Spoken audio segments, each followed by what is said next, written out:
ছবিটা দেখো, একটা প্যাস্টেল কালার সিনারি।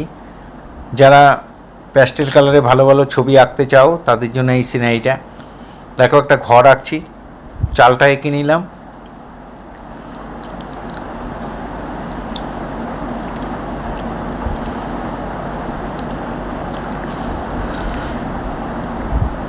ঘরটা দোতলা, ওই জন্য নিচের পোর্শনটাও আঁকলাম। এখানে সামনে একটা শেডের মতো আছে, সেটাও আঁকলাম। এখানে একটা রাস্তা নেমেছে, রাস্তাটা জলাশয়ের সঙ্গে।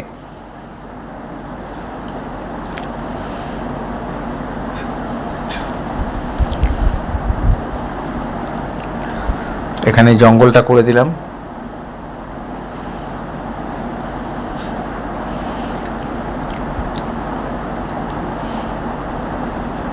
পাশে আর একটা ঘর রয়েছে, সেটাও করে দিলাম।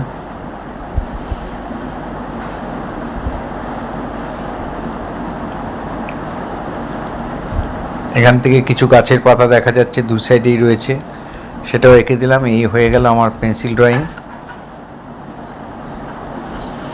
এবার আমি প্যাস্টেল কালারে করব। কেমন করে করছি দেখো। প্রথমে স্কাই ব্লু দিয়ে আমি আকাশটাকে ভরাট করে দিলাম। এবার ওপর দিকে একটু কোবাল্ট ব্লু দিয়ে মিলিয়ে দিলাম। গাছের যে পাতার অংশটা ঝুলে আছে, অন্য গাছের পাতা অংশটা দেখা যাচ্ছে, সেটাকে আমি হলুদ, হালকা সবুজ, ডিপ সবুজ দিয়ে ভরাট করে দিলাম। একটু ব্যাকা ব্যাকা করে রঙটা করবে, তাহলে গাছের পাতা পাতা মনে হবে, সোজাভাবে ভরাট করবে না। পেছনে জঙ্গলটা, বাড়ির পেছনে যে জঙ্গলটা, সেটাকেও করে দিচ্ছি হলুদ, হালকা সবুজ, ডিপ সবুজ। আগেও বলেছি আবারও বলছি যে সূর্যের আলোর জন্য কচি পাতাগুলোকে হলুদ দেখায়, তাই আমরা হলুদ রং করি গাছের পাতার মধ্যে। এখানে বাড়ির চালটার মধ্যে শেড দিয়ে দিলাম। বাড়ির দেয়ালের মধ্যে লাইট কালার করে দিচ্ছি। বাঁদিকের দেয়ালগুলোকে ডিপ করব, কারণ আমার ডান দিক থেকে আলো পড়েছে। যেখানে যেই কালার যেইভাবে দিচ্ছি, তোমরা যদি ঠিক সেইভাবে করো তাহলে দেখবে অনায়াসেই করে ফেলতে পারবে। ছবিতে আলো ছায়ার ব্যাপারটা যদি ভালো করে বোঝা যায়, তাহলে ছবি দেখতে ভালো লাগে।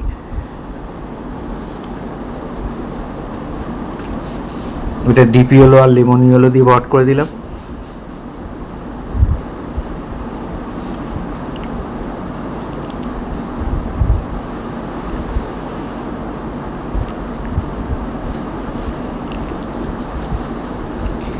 এখানে সামনে যে জঙ্গলটা, সেটা স্যাপ গ্রিন আর লেমন ইয়েলো দিয়ে করে দিলাম।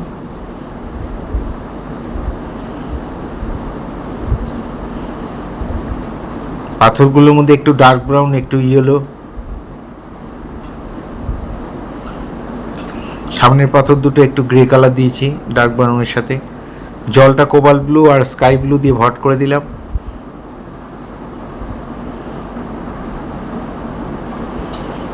এবার গাছের ডালগুলো আমি ব্ল্যাক কালার দিয়ে করে দিচ্ছি। জানলা দরজাগুলো রং করে দিচ্ছি। তোমরা পার্পেল দিতে পারো, নীল দিতে পারো। আমি নীল রং দিয়ে ভরাট করে দিয়ে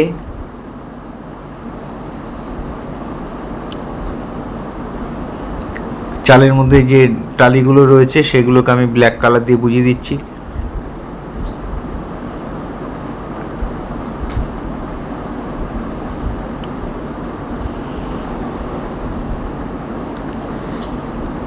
এখানে একটা সিঁড়ি নেমেছে, সেটাকেও ব্ল্যাক কালার দিয়ে সিঁড়িটা বুঝিয়ে দিলাম।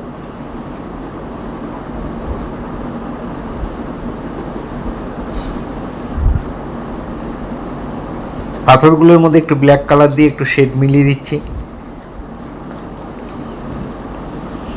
পুরো ব্ল্যাক বর্ডার করবে না, যেখানে যেখানে আমি ব্ল্যাক দিয়েছি সেখানেই দেবে।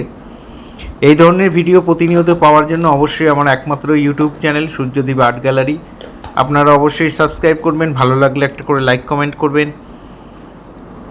পুরো ভিডিওটা দেখার জন্য সবাইকে অসংখ্য ধন্যবাদ। এইভাবেই আমার সাথে থাকবেন, পাশে থাকবেন।